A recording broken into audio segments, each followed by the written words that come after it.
Welcome to the Macdownunder Podcast for all Australian Apple computer enthusiasts and collectors. Well, welcome to episode 16 of the Macdownunder Podcast. I'm Justin, and thanks to everyone that's been tuning in, and thanks so much for the likes and comments on our episodes so far. Please keep them coming and let us know what you'd like to hear about in future episodes. Today, as you can see, Matt's back in the co-host chair, and we're going to talk about a Macintosh model that's special to him, and to a certain degree to me as well. There's a bit of a story. It's the Compact Mac series with system expansion. If you remember back to our What's in a Name, the Mac SE series. And we'll also cover some collecting news, coming events, and recent finds. So Matt, welcome back. I have so many questions. It was great to have Simon filling in last week. I had a ball with that episode, but it's great to have you back in. So what have you been up to? Did you get everything done you needed to get done last week? What have you done since we saw you last? And what was it like being on the audience side? Over to you. Whatever you'd like to tell us. Hey JD, hey everyone. Great to be back in the seat.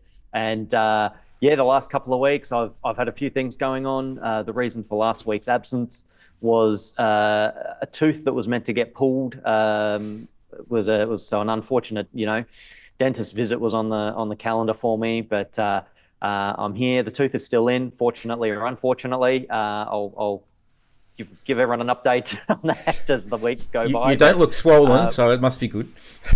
It's okay so far, yeah. But that was the reason for last week's miss. But I've been busy here at the museum. Like I think I mentioned a couple of weeks ago, between museum openings, I like to go through things, spread out into the space here, start exploring bits and pieces. And I spent quite a bit of time on the weekend just pulling stuff out from my storage area and sorting and organizing. And like we'd covered, there's a few things which can be exciting to rediscover in your collection. Can also just be comforting to find a few things that you knew you had, you just didn't know where they were. So notably my Y cable from my 2E card, I found that, which was...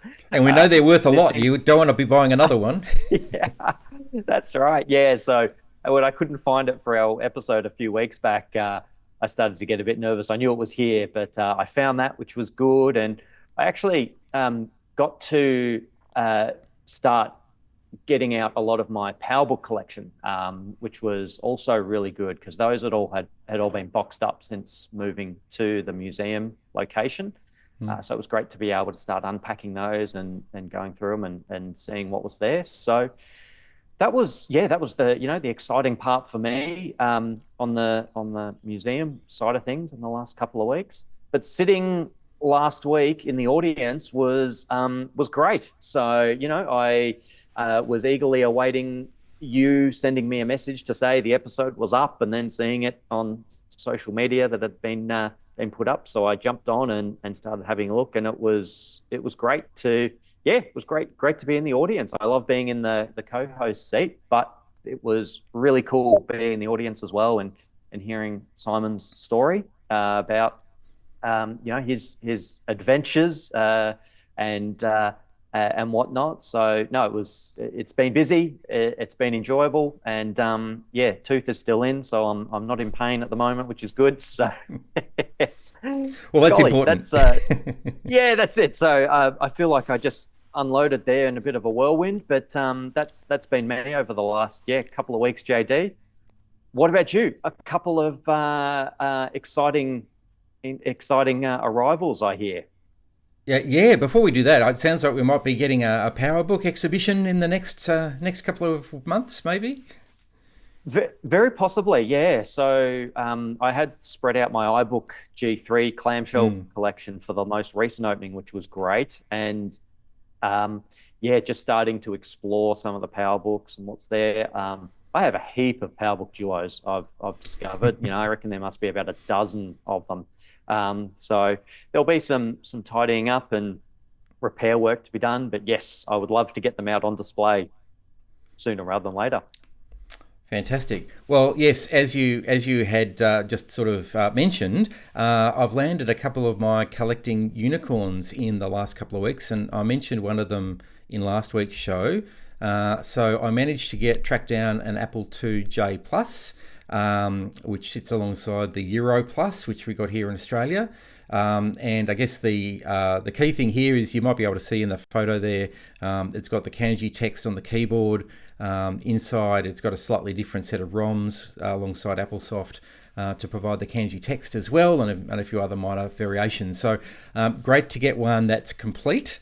So the ITT 2020 that I got a few months ago wasn't complete. It had the wrong motherboard, and I then had to go and find it. Well, this one appears to be intact and complete, which is fantastic. And thanks to Danny, who we've talked about a few times on the show, who's sort of been encouraging me and giving me some tips on where to find them and what to look for. So it wasn't cheap, I've got to say, so I've got to pull my horns in a bit. So that was great. And then the other thing that I've had in my wish list for a while was the second of the Daisy Wheel printers. So the one on the right I've had for, I don't know, 20, 30 years.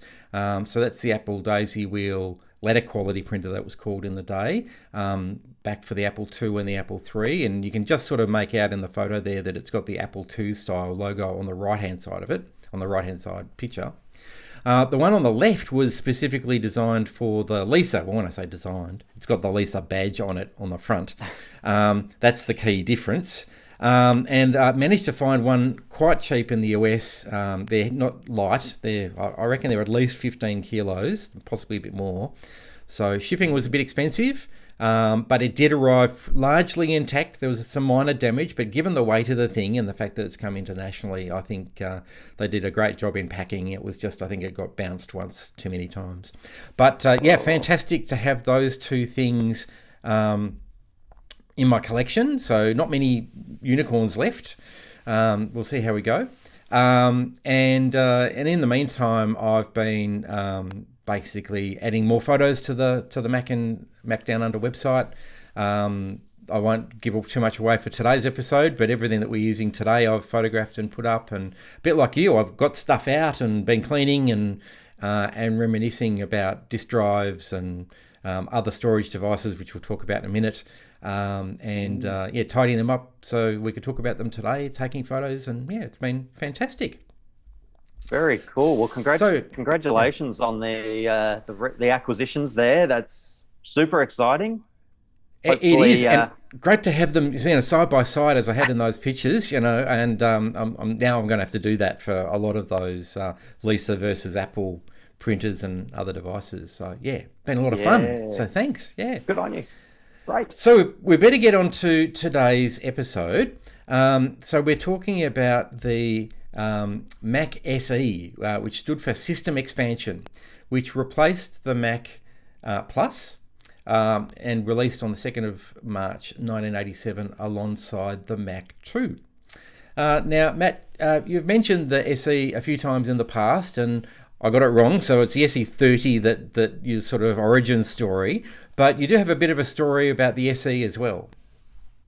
I do, yeah. So the SE30 was the machine I grew up on, and I will admit, into sort of the 90s when I was, a younger version of myself and still discovering things about the Apple product range, it took me a while to actually learn that the SE existed. So, just sort of being, I'm going to say, very privileged and blessed to have been introduced on an SE30, which is, I know for a lot of people, one of their more desirable machines they like to have in their collection. But I was fortunate enough to pick up a Macintosh SE, which was one of the very first machines that I had purchased when I started my most recent collection. So, and we could say that is the collection which is now here at Mac Museum. So, again, just a quick recap for people. I built up a collection, sold it off, built it up, sold it off a couple of times in my journey. But yeah, this most recent current collection of stuff that I've got started with this Macintosh SE. So, it was great to get one. And that's a picture of it from November 2018 after I had recently purchased it. And the funny thing was that I bought it and it was just the computer, no keyboard, no mouse. So I couldn't actually use it until I'd got a keyboard and mouse. So it just sort of sat there in the corner as a bit of a display piece, as you can see. And it looks magnificent in that photo. Absolutely. So yeah, it's to blame. You. It's to blame for the museum. All of this has happened because of that SE. That could be said. Yeah, absolutely. So if we're looking at someone to point the finger at, this is the guy. So fantastic. Yeah, so that's my story, JD. Have you got one with the SE? Yeah, I do. It was only actually chatting to Simon last week. Our origin stories are so similar. I mean, obviously I went off into other areas in government or whatever, but we both got involved at Melbourne Uni. Well, I certainly did because I was a student there. And there were student labs of SEs. And I can't reconcile the dates, but I know I was using an SE when I was doing a computing course elective, and we were using it as the terminal to program the Melbourne Uni VAX mainframe system, and there was a small programming task as part of the course, but it meant I got access to the lab, and I'm pretty sure they were all twin floppies. I think you had to bring your own floppy with you to boot the thing. But once you were in, you could then download anything you wanted off, well, the internet as it was in those days, because this would have been 1989 or thereabouts when the machine came out. But also from the Melbourne Uni FTP server, which had all sorts of disk images, which was probably all Apple II stuff that I was downloading, to be honest. But so that's my memory. In fact, it was probably the first Macintosh that I actually used myself for my own purposes. I saw one when I was on a summer job, and probably touched it, but wasn't programming it or doing anything. So it was probably my first Mac that I was using. Obviously, I'd been using Apple IIs earlier. So yeah, so it was only just really chatting to Simon about all of this last week that reminded me of that connection. The Mac SE, I know you're fond of it. Do you want to take us through the specs? Yeah, so the Mac SE was obviously part of the compact Mac series and followed on from the Macintosh Plus. So it was the first redesign of or major redesign of the compact Mac enclosure, which featured the Snow White design language, which Apple was adopting at the time. But for the most part, it was really similar to a Macintosh Plus in terms of its specifications. So 68,000 processor at 8 megahertz, at least 1 megabyte of memory that was in there, and an 800K, at least one 800K floppy disk. But the big things which it brought about for the compact Mac range was the fact that it had the option or could be configured, or there were configurations which included an internal hard drive, which was a first for the compact Mac series. And we also had the input-output range change with the inclusion of ADB, which we'd seen come about on the 2GS, which I guess we could say is sort of introduced ADB, but we had, ADB on the compact Mac come in. 1987, we're talking here, alongside the Macintosh 2, so which also features the Snow White design language. And we'd say the Macintosh 2 was the first really expandable Macintosh machine. But the SE, with the SE designation, system expansion, as you mentioned earlier, JD, did provide for an expansion port via an internal PDS slot, which meant that on a compact Mac we could add in a card to give it some extra sort of capability. So a lot of the cards that more commonly around were ones for networking. But also, I've personally come across as well the a lot of the video expansion cards, so for enabling another monitor. Radius were some of the common ones that we see there.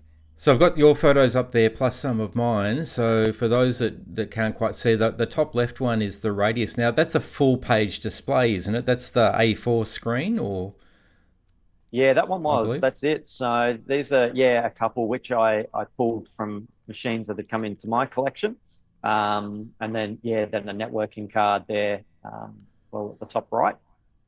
And well, in fact, the bottom right is as well. So yeah, so there's two networking cards on the right and the two video cards on the left. So the one on the bottom left is one I took when I was pulling batteries out. You can see the batteries are still in them at this point. Yeah. And so that's a display server, apparently. I don't know whether that makes it anything special. I think it's just a display card. And the one on the right is an Ethernet card that doesn't have the cable connected to it that was still in the machine. Whilst we've got the photos up, you can also tell that's two variations of the motherboard, which I think you're going to speak to in a minute. But the one on the left is the first version with the soldered battery, and the one on the right's got the removable battery, and there's other changes, and you'll talk about those in a minute, I suspect. Yeah. Yeah. No, I think, just going back to the, some of the options which we're going to talk through in detail shortly, but notably with the SE as well, there were two drive bays, internal drive bays, essentially. I guess we could call them.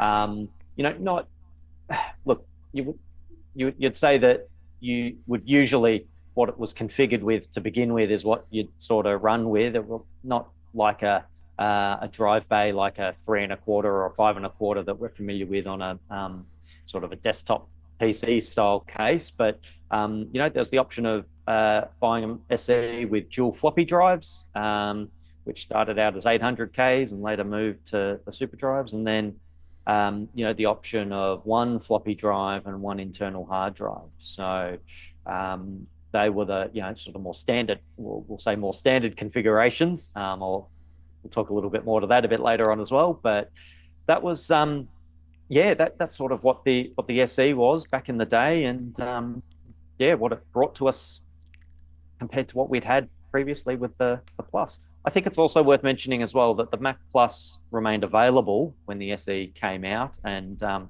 Mac Plus remained a cheaper machine.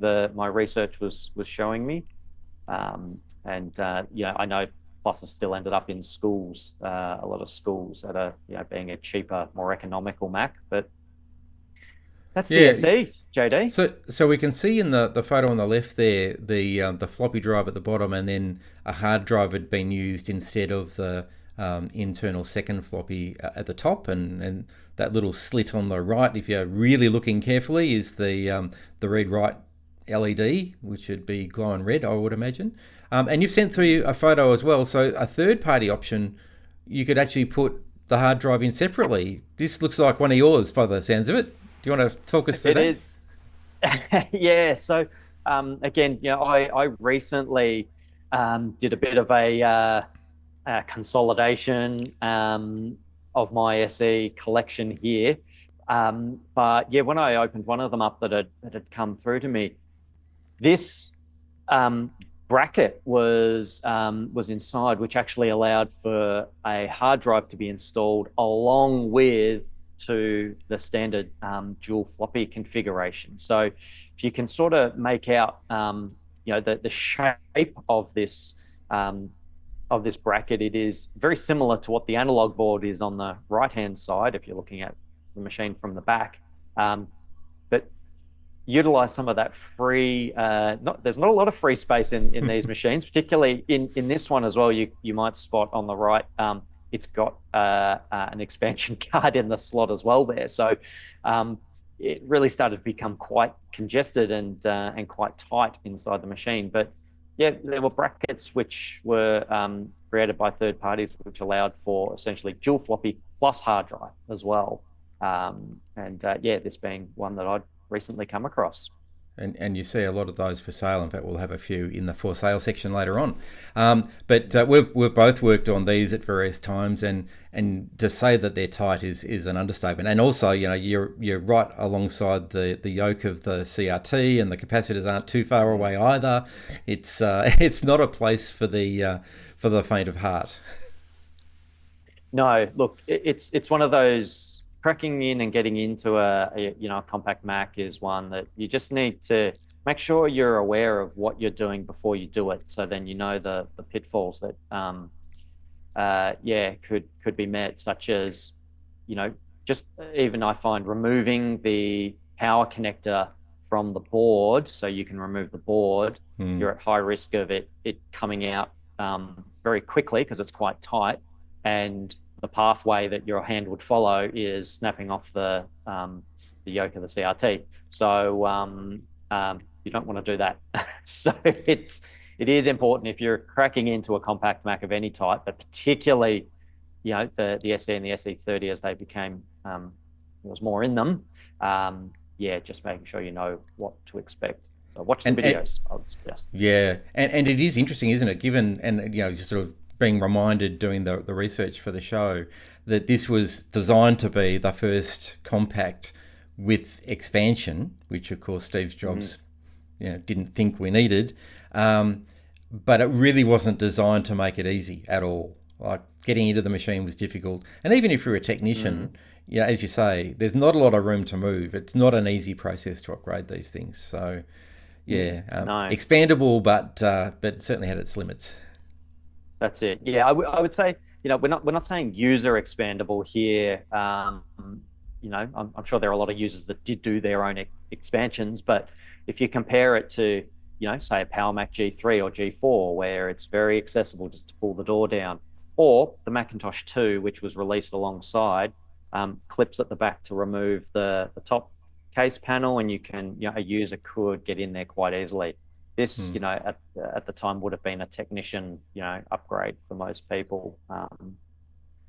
So I think the last thing I was just going to mention was that this was, a compact Mac which now featured a fan in there as well to circulate some air, as there was not as much free space in there.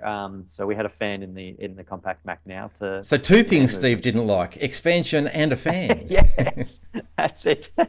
He must have been on holidays when it was built. Well, 87, he was no longer at Apple by that stage. So it was, as Apple was moving on post Steve Jobs. So, but I'm sure he was, looking at it from his desk at Next thinking, gosh, that wasn't the plan. What are they doing?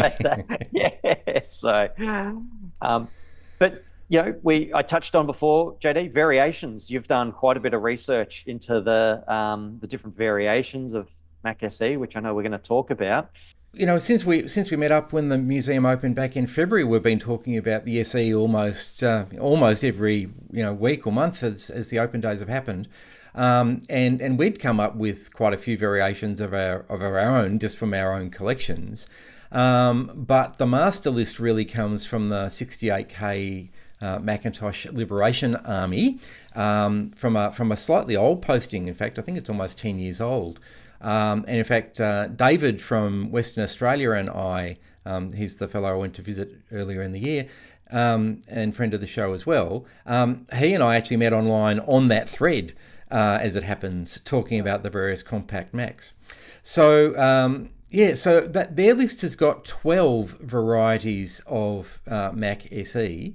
And I thought it might be interesting, and noting that you've moved around in the museum, so you're in prime position, it might be interesting to play a game of Mac SE Bingo.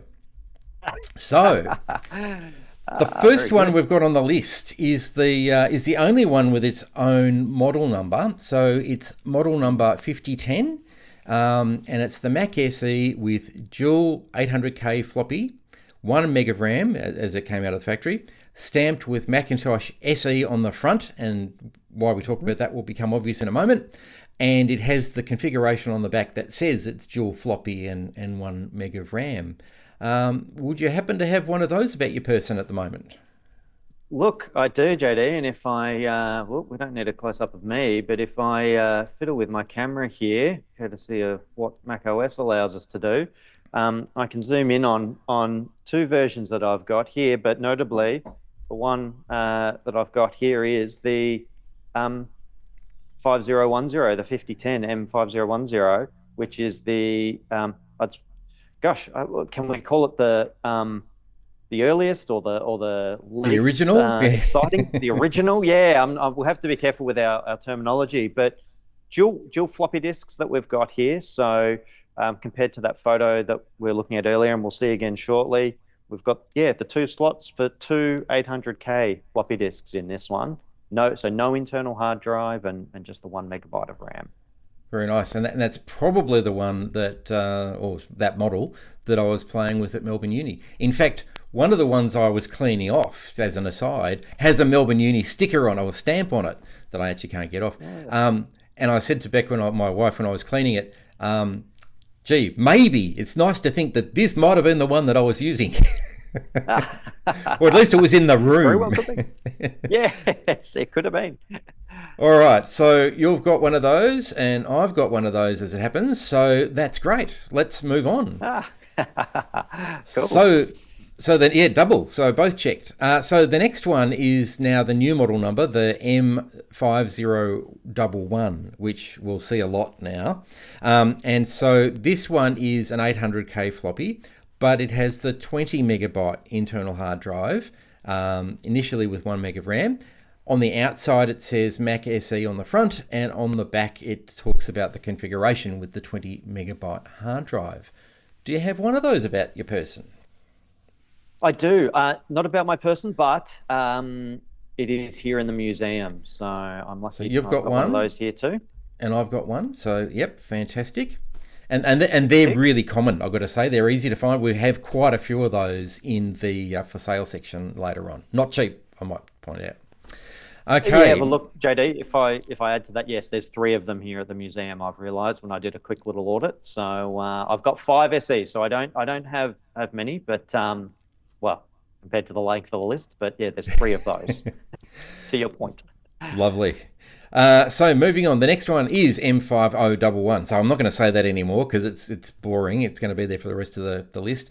This one's the 800K floppy, but a 40 megabyte hard drive and 2 megs of RAM. Stamped Mac SE on the front, so looks the same on the front, but on the back it actually talks about the 2 meg RAM and the 40 meg hard drive. Now, have you got one of those? Not one of those, no, absent. Neither do I. And we talked about this before we started recording. I've looked online of everything that's available for sale, pretty much worldwide, through eBay and in Australia from Marketplace. There are none for sale at the moment. And I went back through the eBay sales history, and that's only for a few months, and there haven't been any sold in the last couple of months either. So there's not many of those around. So the 240s, if you've got one, pretty rare. Hold on to it. Yeah, that's right. I'll buy it off you. Come and have a chat. Yes. All right. So the next one is the Mac 120. Now, this is for the Euro market. It's stamped Mac SE 120 on the front. That's what makes it special.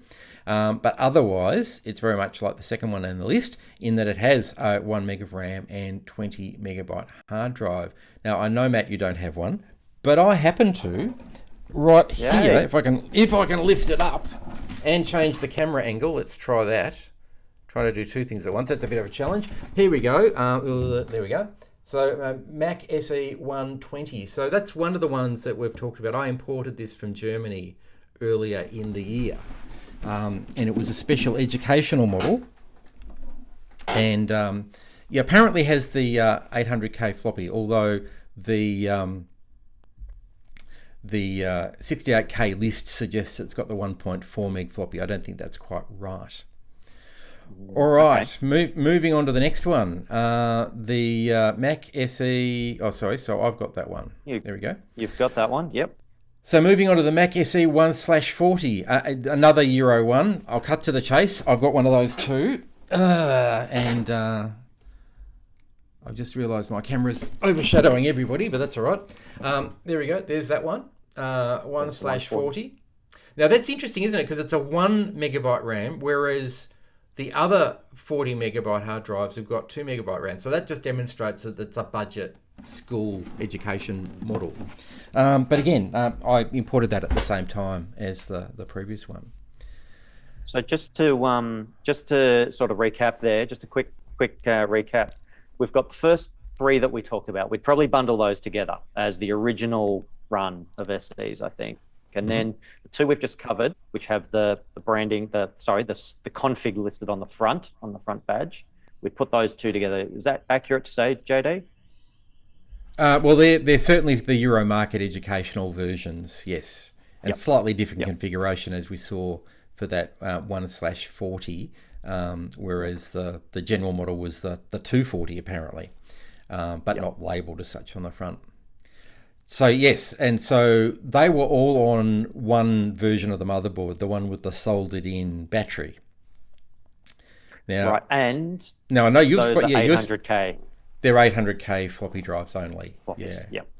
Now you've mentioned before that there's a variation around some of these boards and jumpers and so forth. Now is that different between the 800K and the SuperDrive version, or is it within the one type of motherboard? My experience has been that the earlier boards, so for memory configuration, have a couple of resistors. And depending on what configuration of memory you've got, you need to clip resistors to the instructions that Apple provide as you expand the memory. So there's specifics. Now, later models moved from clipping resistors to jumpers. So you actually just move the configuration of the jumper depending on the memory configuration. My experience has been that all of the earlier ones are 800Ks are resistors. I could be wrong here, but that's been my experience so far, is that the 1.4 megs, as we're about to talk, move across to the jumpers.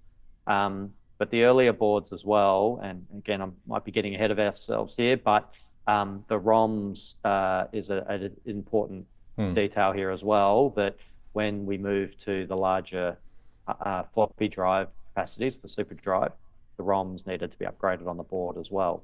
And then I think the last detail, JD, you mentioned is the battery. Some have sort of batteries which are soldered in, and some have a battery carrier.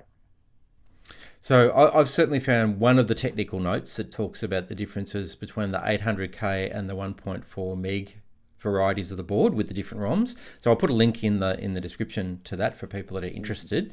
It's in the oldcomputer.com site, but it doesn't talk about the resistors and the jumpers for memory. So a variation again. So probably need to check up on that. All right, so moving on in the list, the next one we've got is the Mac SE floppy disk high density FDHD. So this one has dual 1.4 meg floppies, 1 meg of RAM, and it's stamped with the special FDHD on the face and has nothing written on the back other than the model number. So Matt, have you got a Mac SE FDHD in your collection? I do, JD. That's the other configuration that I've got alongside here with the dual floppy drive and the badge on the front here representing it as an FDHD. So again, dual floppy drives, but now they're both 1.4 meg wow, capacity. The power. Yes. All right, and I have one of those as well, as it happens. So we'll go to bingo and another one that we've both got. Yay.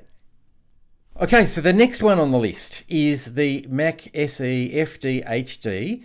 This one comes with a 20 megabyte internal hard drive, 1 meg of RAM. It says SE FDHD on the front and no configuration on the back. So this is one that I happen to have sitting next to me. So I'll see if I can lug it up to the camera. Is it the right one? Yes, it is. There we go. So where are we? There we are. So you can see the hard drive's in the top slot and the floppy drives in the bottom, and you can probably make out the FDHD. It's got some special labelling, which we'll talk about again later on. So I've definitely got one, and I suspect you've probably got one somewhere tucked away, Matt. No, we've hit the limits of my collection. So the 5 SEs I've got are covered in the first 2, Right. plus the one that we've just talked about. Yeah. And after we were going through researching this, JD, I mentioned I recently sold off a whole heap of SEs. I'm very concerned that I may have sold off some some ones that may have been unique. So anyway, I'm not going to think about that, and I'll tell myself otherwise. But no, so unfortunately, that's why I just don't sell anything. Yeah. All right. The next one is the SE FDHD, and the difference here being it's got the 40 megabyte hard drive, 2 megs of RAM. It does say FDHD on the front and no configuration on the back. And here we go. So I gather you haven't got one because you just sort of told us that you haven't, and neither do I. Okay. But I've got to say, the front, and this will come back again in a moment, the front panel has the same markings. The back panel has the same markings. It has a hard drive on the inside, which may have been upgraded by multiple users over multiple years, as well as the RAM. Is there really a significant difference between those two, particularly in a collecting point of view? Because you could just shove the right thing in and claim that it's a 40 meg versus 20 meg. So I'm not convinced really that that's two things that we need to collect. Certainly different configurations that Apple sold, clearly. But not convinced that from a collecting point of view, there's a lot of value in having two of them. But anyway. No. Won't stop me.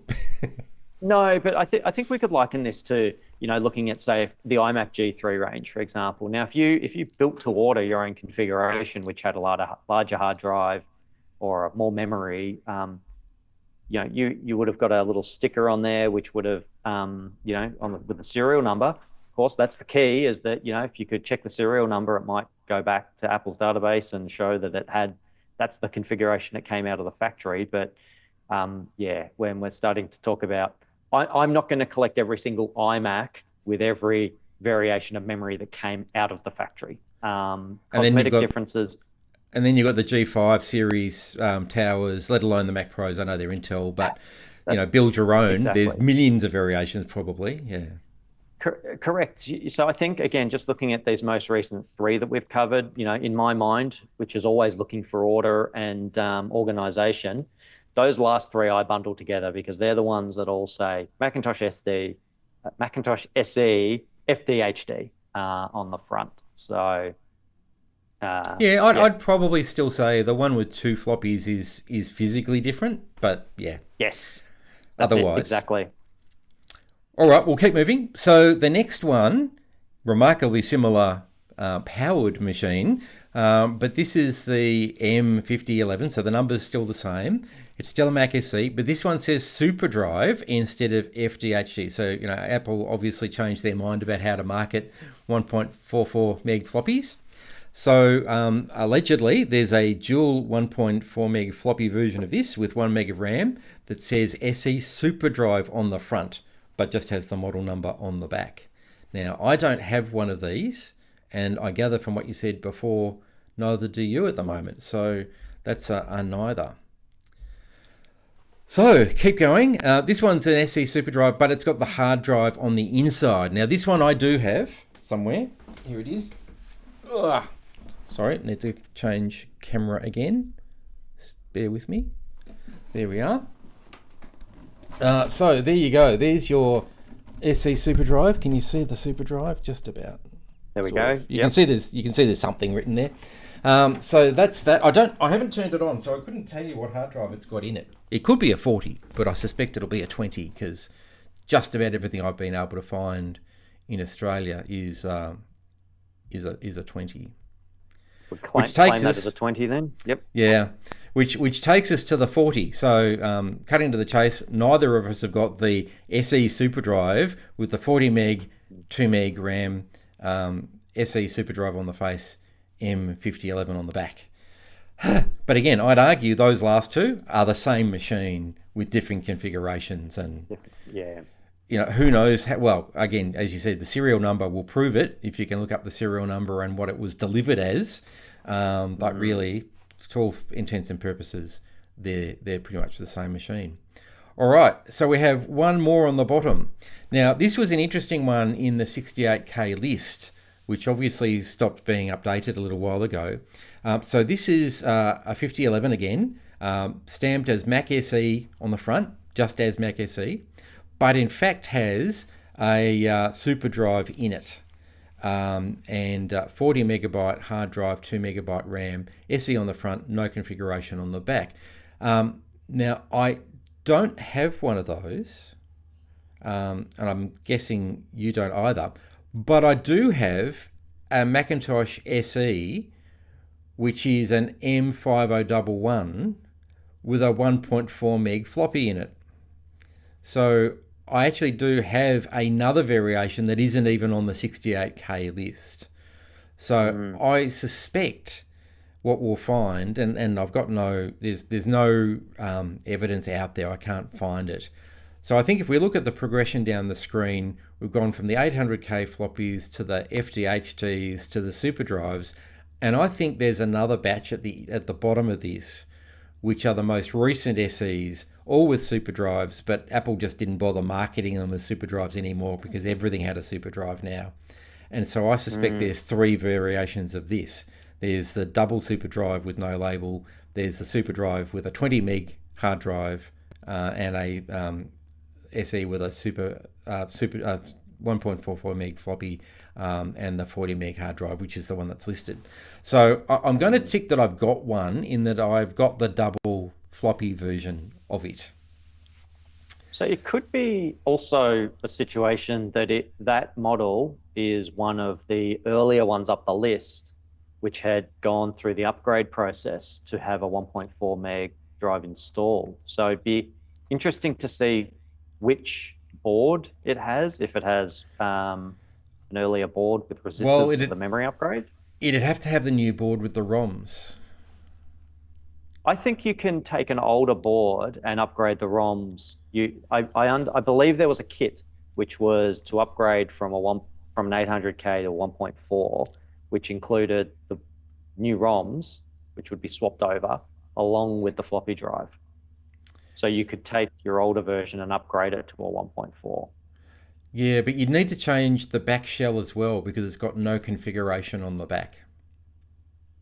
And the earlier ones all had the configuration. Yes, very good. Okay. And so this is why it's a bit confusing, and I don't think there's any good documentation out there. So that's why I think why the 68K people had this big message in there that it could be a face that's been changed, it could be a case that's been changed, could be a whole lot of stuff that's been changed. But again, I've got one independent of the 68K one, and as we'll see, there's a couple for sale at the moment in Australia that have the plain Mac SE front, no configuration on the back, and a whole variety of stuff inside. I think that's, unless they're all upgrade machines, I think there's some evidence that there's a plain Jane, if you like, SuperDrive model out there. But what fun! And this is, I guess, what made it interesting for us, and why we thought we'd have an episode about the Mac SE, because there is so much to talk about when it comes to variations. And the rabbit hole episode sort of started off with a conversation about the SE and how many of them do you want, and you talked about the iMacs with all their variations as well. So there are so many things you could talk about. I think just to recap then, JD, we've got I think there's six details that we're talking about here. There's the model number, there's what it's badged on the front, there's the floppy drive configuration, the hard drive, the memory, and whether or not the back label has the specification or the configuration on the label. So lots of variations. And I know you've put together a color-coded table to try to sort all of this out, which didn't quite fit in with what we had in the production notes. So we'll do an updated one of those and put it up with the show notes somewhere. We'll link to it. Yes. Yep. Very good. What a list. It is, and forever learning in terms of the options that we've got here, JD. So That's it. That's it. fun. So we've been talking about the variations, JD, but we've also got peripherals that were coming out around the same time with a new Snow White design language that matched very nicely to the SE. They So do, and we can see some behind you there, but yeah, there are, and there's some that are, I reckon, specifically designed for the SE, although you could use them with any other machine.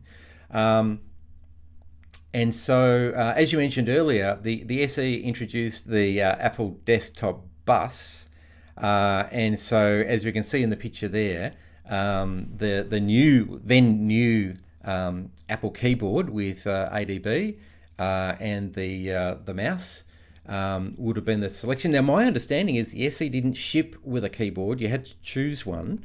So this is the keyboard. There was also the extended keyboard, which I suspect was more targeted at the Mac 2 people that were having to choose a keyboard. And I reckon most people would have gone for this slightly cheaper keyboard too. Well, there's a picture of it there. I happen to have it in my hands because it's small and I can do this. So Yes. there's the ADB keyboard. Where are we? There we go. And quite a nice keyboard, different to the Apple IIgs one, which is kind of interesting. Yes.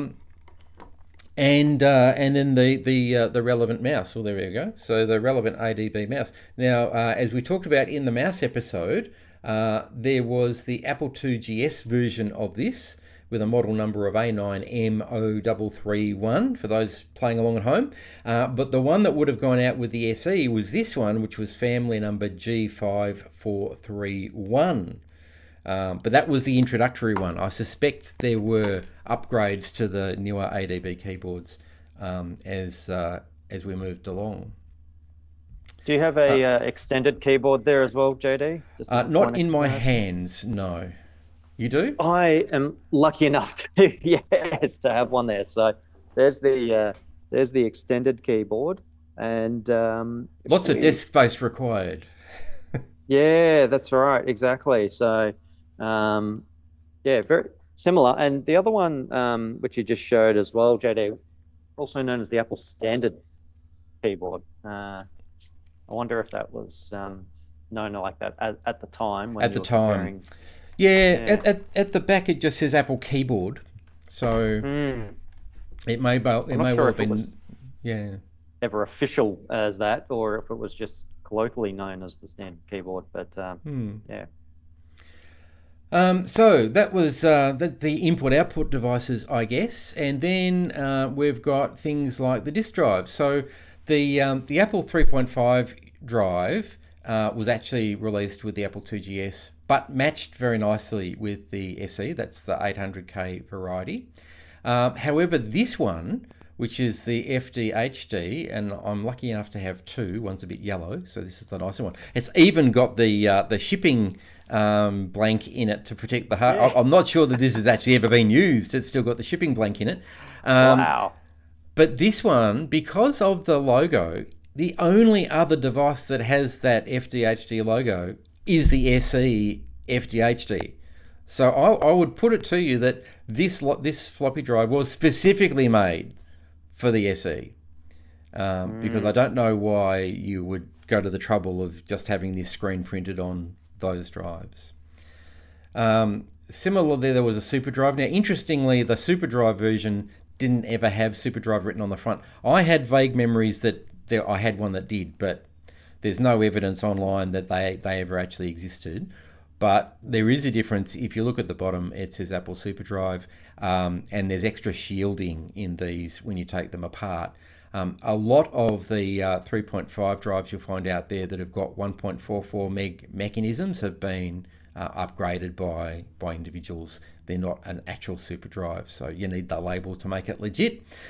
So I thought that was kind of interesting. And then when it comes to external hard drives, I was going to say, JD, just on your FDHD point there, I think there was also upgrades for the Macintosh 2, which gave little stickers that you could put alongside the oh really? slots. I didn't But know they that.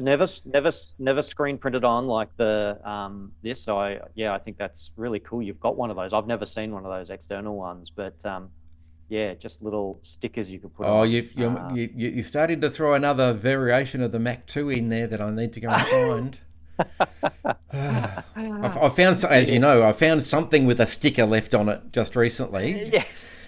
So we'll see if we can find one of those. Gee, that'll be tricky. All right, moving on to hard drives. So you can use the SC, the SCSI 20, or 40, or 60, or sorry, 40 or 80 or 160. But they weren't specifically designed for the SE. They were actually designed for the Plus. So the SC20 came in a beige for the Mac Plus. I managed to find one. Well, I happened to have one. I didn't recognise that it was beige because everything else is so yellow. They all look the same. But when I put them up side by side, it's clearly the beige one. And then the ones with markings were platinum, but again, they were for the Apple II GS more than anything else, and the Plus. So I haven't included them here because they're not the Snow White design. However, you can see in the Tower of Power there that we've got the one of the tape backups, the 40 SC. So again, a SCSI device. That's the one at the bottom with the big opening.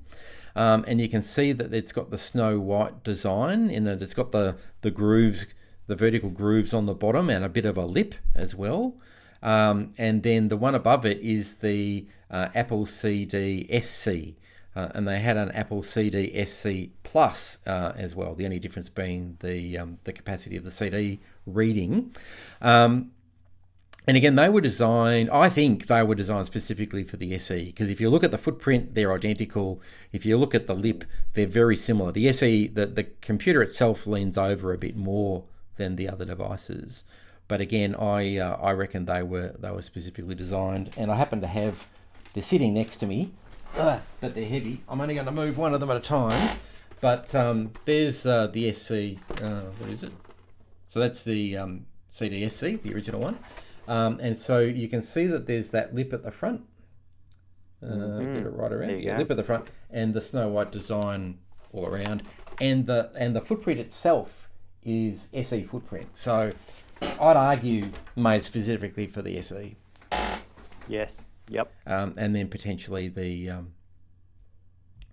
SE30 later on. Now, you've got a couple of other Snow White things that it matches as well.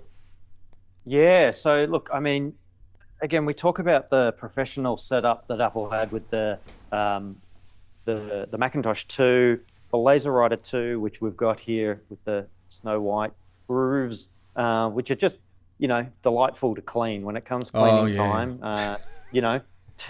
Toothbrush, I had that fun with the scanner as well, which has a long, set of grooves there along the top. But the Laser Writer 2, which essentially, came in to replace the original Laser Writer, which was quite large and bulky, came out in January 1988, so just under a year after the SE and the Macintosh 2. And then in a matching design language there, the original Apple scanner, which was August 1988. So just over same a year time period. After the SE. Yeah, same. Yeah, that's it. So same time frame. And I mentioned when I got the scanner, I was really happy because it's putting all of the the same Snow White peripherals alongside one another, which I think is just really cool. So, and just imagine the SCSI chain and all the SCSI conflicts you can have, patching those all together. Yes. Yeah, which we'll have to do one day. You... If you haven't done it, we'll have to do it.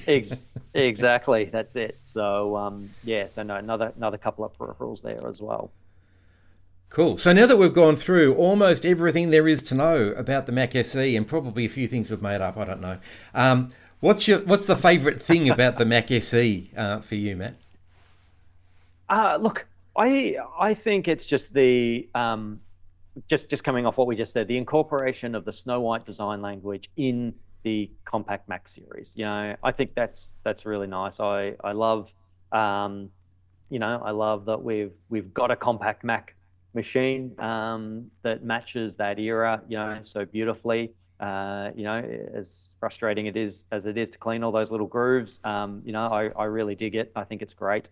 And it's, just for me as well, it's also knowing that we saw the upgrade, well, the additional model, the SE30, come around later on, which put the 030 processor in there as well. But again, similar design, and that's where it originated with the Macintosh SE to begin with. So design language, yeah, really, really cool. That's probably the top of the list for me, JD. What about for you? Favorite SE things? Yeah, well, look, the number of variations just, fascinates me. That, we had the Mac Plus, and yes, they changed colour from beige to platinum, and there's an ED version. So there are a few variations of the Plus, but there are at least 14, I think we've actually counted. So there was the original 12, and I reckon there's another 2 that we've potentially identified as well. So keep them coming. If you start throwing those motherboard variations in there, there could be even more. Not quite sure how they shipped, but it's interesting. So that just fascinates me. And so it's not just one model; it's a whole series. Truth be known, 2 model numbers, but so many machines. I love the idea of the PDS, the processor direct slot. So they didn't go for new bus, and I've had a look at why. So new bus is actually a whole bus, and so it would have taken a lot of architecture and extra money to do that. Whereas the PDS is literally traces straight into the processor. So it's specific to the 68000 processor. You can't use a 68030 PDS card in a 68000. The other machine that did is the Mac Portable apparently had the same processor direct slot as the SE. Yep. Similar era, of course, and also in Snow White. But that means that you can put Ethernet or future other things in this machine to keep it contemporary. And for me, whilst I love Apple Talk through the RS ports, being able to put an Ethernet card in it and have it connect to a current, wired network is brilliant. And I just like, as you've sort of said with the Snow White design, I just love having the idea of this machine alongside the Mac 2 of the day, the peripherals you've got, the peripherals I've got, and the whole series is all compatible. They're all using ADB. They're all using the same serial ports now, the 8-pin mini DIN. They're all using SCSI of various speeds, but they're all using SCSI. So you can connect them all up in a whole range of different ways. And it really does announce, I think, that the Apple system was coming of age.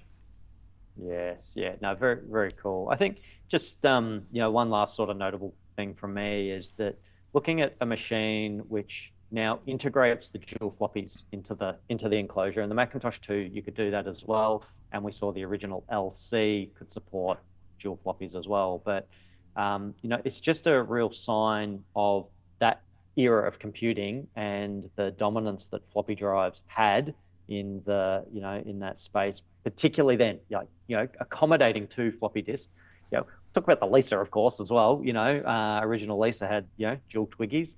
But yeah, just the fact that they were, integrated into the case, design like that, I think is just a good little, historical piece to look back on as well.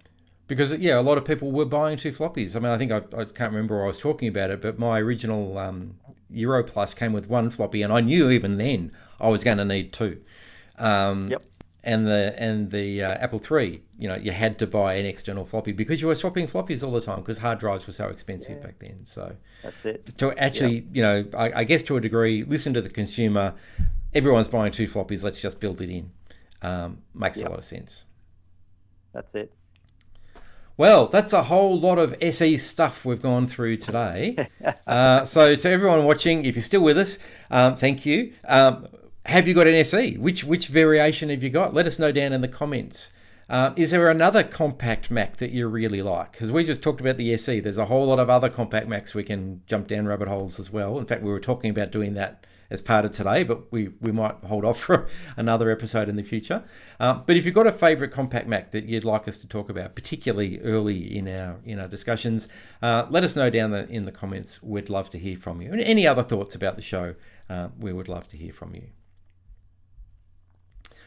All right, moving on to recent news. To be honest, I don't have anything of a collecting Australian-focused nature to talk about at the moment. So don't know whether you have anything, Matt.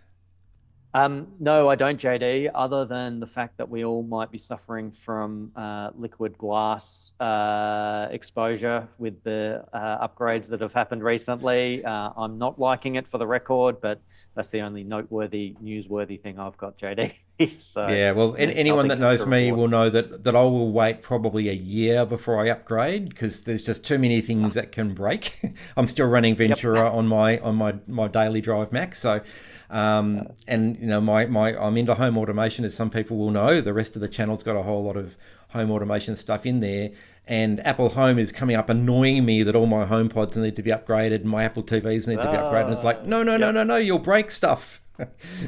So I haven't suffered from liquid glass just yet, but I'll probably indulge and put an iPad or something onto it just to have a look at some point.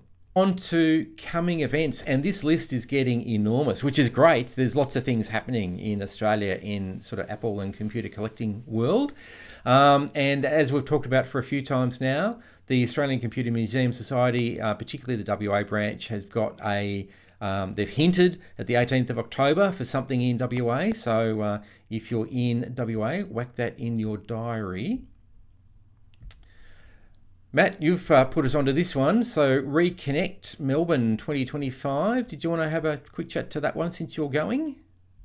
Yeah, FileMaker focused event being hosted at the MCG. I'll be there with a little vintage Mac and FileMaker display. It's a paid event, but if you're a FileMaker developer, get along to it. It's the biggest event in the Asia Pacific region for 2025, I understand. Fantastic. A new one that I've added in.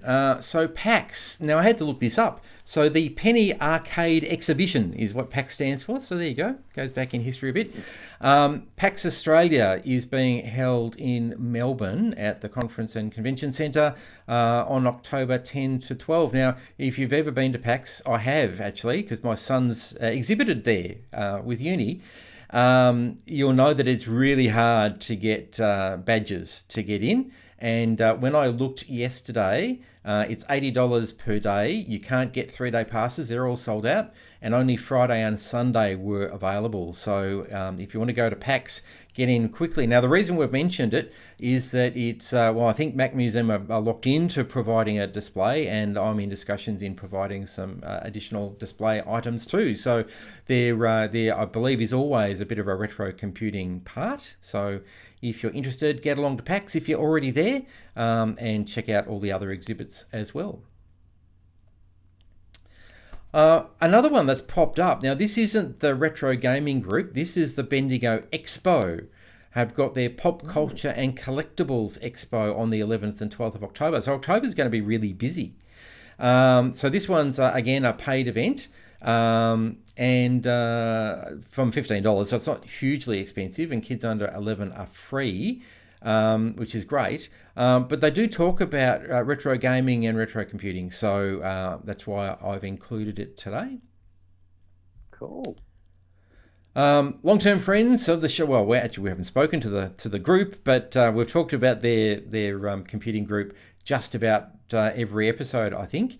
So the Adelaide Retro Computing Group have their next meeting on the Friday the 10th of October in the usual place. And as I've been saying for a couple of weeks, they've also hinted that the 29th of November is going to be their swap meet in the same location, which is good to know.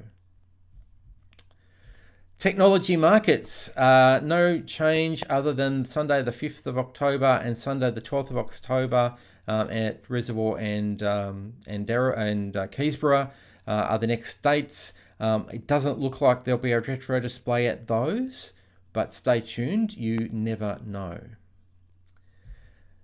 Retro Gaming Bendigo. We've talked about a few times. 4th of October for them. Up in Bendigo, bring along your console or whatever you have.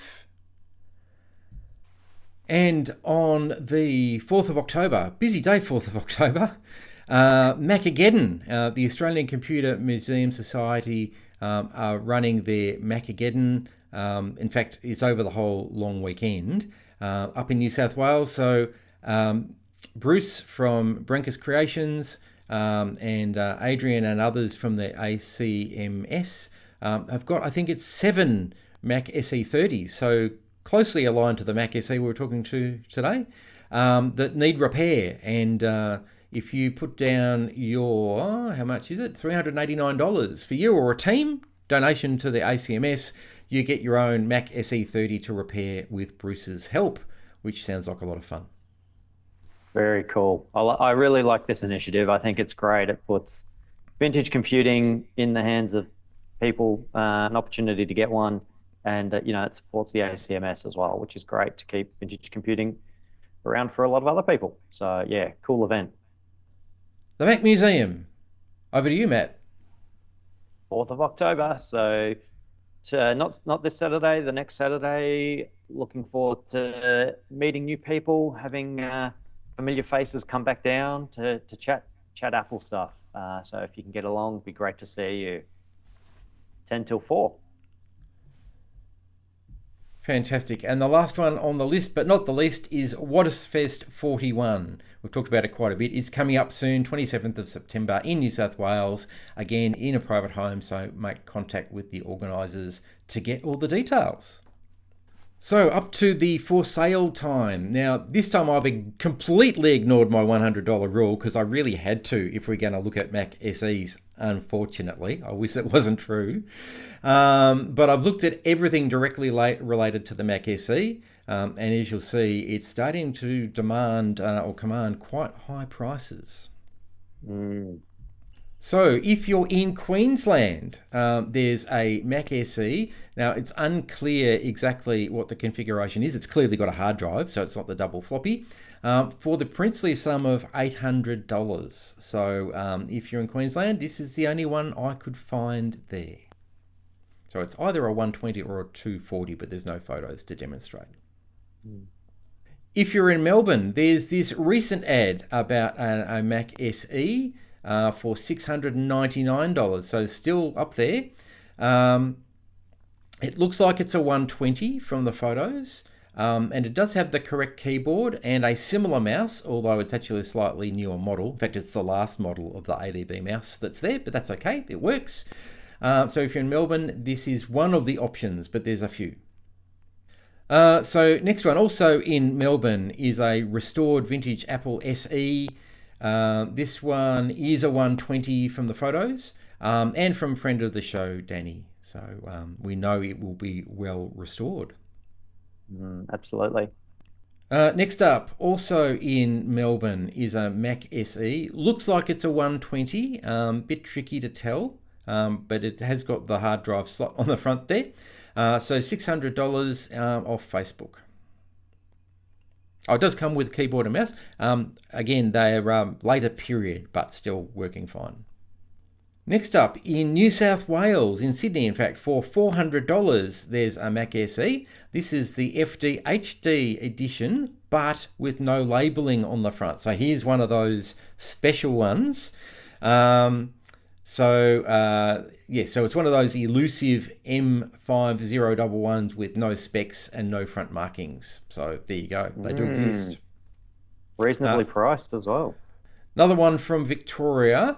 This one's been up and down on eBay a few times in the last couple of days, I've noticed. So keep watching. It could change again. But this one is $425 on eBay from Melbourne. It's an M5011 and looks like it's a 120. But again, no label on the back from the photos. So it's another one of those elusive FDHDs with no labelling on the front and no specs on the back. Next one is from, where are we? New South Wales. So this one's on auction, currently at $375 with no bids. Says it's a rare USA made. Well, a lot of them were. SE without hard drive and the battery's been removed. So it is a 1/20 according to the stats on the back, but has no hard drive in it at the moment. Now, there are a couple of peripherals that were around, and I thought it was worth having a look.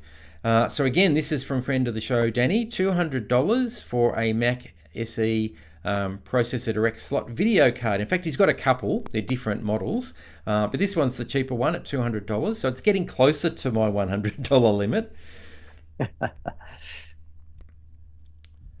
This one's nowhere near my $100 limit, but I found it and it is in Australia, and I thought it was worth mentioning.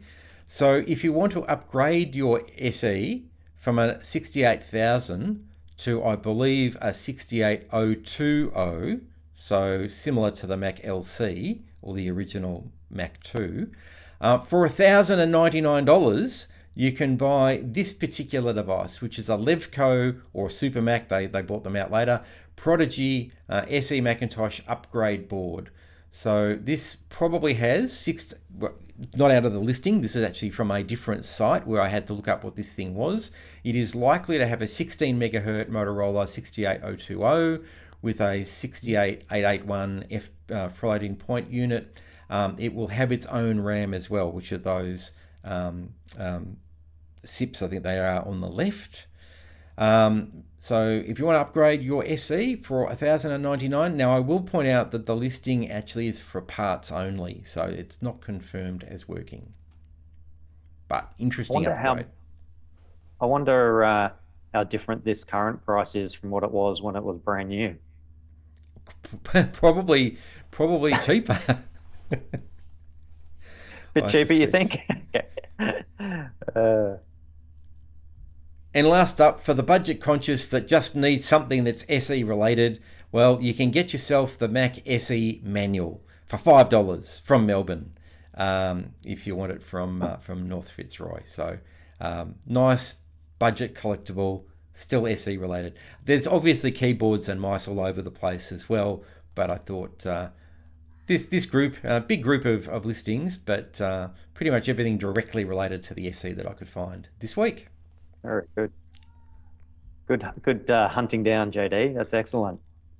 Well, that's a pretty long episode, just looking at the clock, but there's a lot to talk about with the SE. Thank goodness we didn't try to do all the compact Macs, which is one of the ideas we had.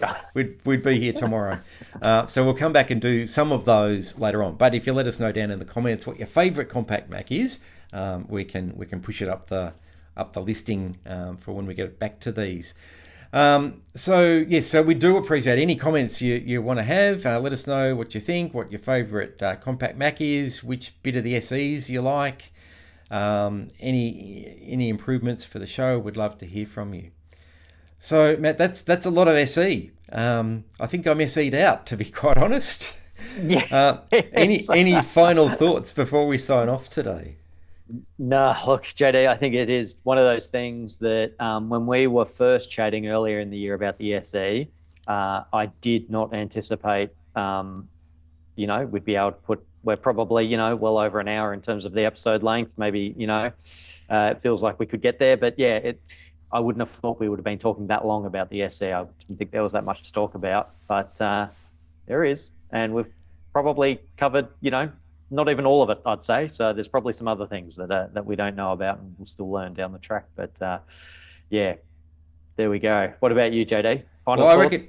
I reckon you must have known something when you picked out the SE as the first thing for your, new collection for the museum. You must have known that this was a special product with so much to talk about. There we go. Yes. Well, thanks for joining us again. We'll be back again next week. Different subject, yet to be determined. Maybe some more compact Macs if we get a resounding result in the comments. So like and subscribe so you don't miss out on our future episodes. Thanks for joining us today. Until we see you next week, take care. Thanks, Matt. See you later. Thank you for joining the Macdownunder Podcast. Don't forget to like and subscribe, and we'll see you again soon.